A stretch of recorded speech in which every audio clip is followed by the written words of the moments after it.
పరీక్షా ఫలితాల విడుదల అనంతరం పిల్లల తల్లిదండ్రులకు మరియు పిల్లలకు ఓ చిన్న విన్నపం. మార్కులు, ర్యాంకులే కాదు జీవితం. కాబట్టి తల్లిదండ్రులు తమ పిల్లలను నీ మిత్రులకు అన్ని మార్కులు వచ్చాయని కానీ, అంత ర్యాంకు వచ్చిందని కానీ, అన్ని డబ్బులు పెట్టి చదివిస్తే ఇన్నే మార్కులు వచ్చాయని కానీ పిల్లలతో అనవద్దు. తర్వాత తక్కువ మార్కులు వచ్చినాయని తల్లిదండ్రులు కానీ పిల్లలు కానీ ఫీల్ అవ్వకుండా, బాధపడకుండా తమకు వచ్చిన మార్కులతో సంతృప్తి చెంది తల్లిదండ్రులు కూడా వాళ్ళకి ధైర్యాన్ని నింపి స్ఫూర్తిని నింపవలసిందిగా ప్రార్థన.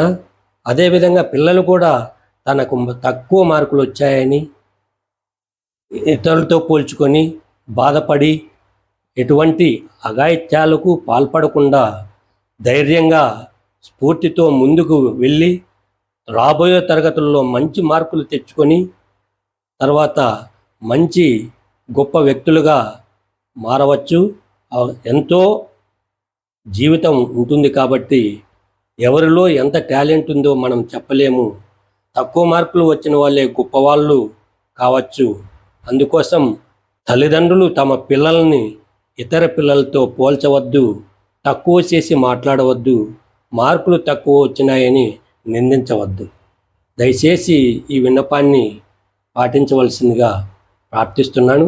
అదేవిధంగా పిల్లలు కూడా ఎటువంటి అఘాయిత్యాలకు పాల్పడకుండా, తల్లిదండ్రులకు బాధ మిగల్చకుండా ఆలోచించవలసిందిగా తెలియజేస్తున్నాను. ఈ వీడియో మీకు నచ్చినట్లయితే ఇతరులకు షేర్ చేసి సబ్స్క్రైబ్ చేసుకోవాల్సిందిగా ప్రార్థించుతున్నాను. ఇట్లు మీ వెంకటరెడ్డి, యూట్యూబర్.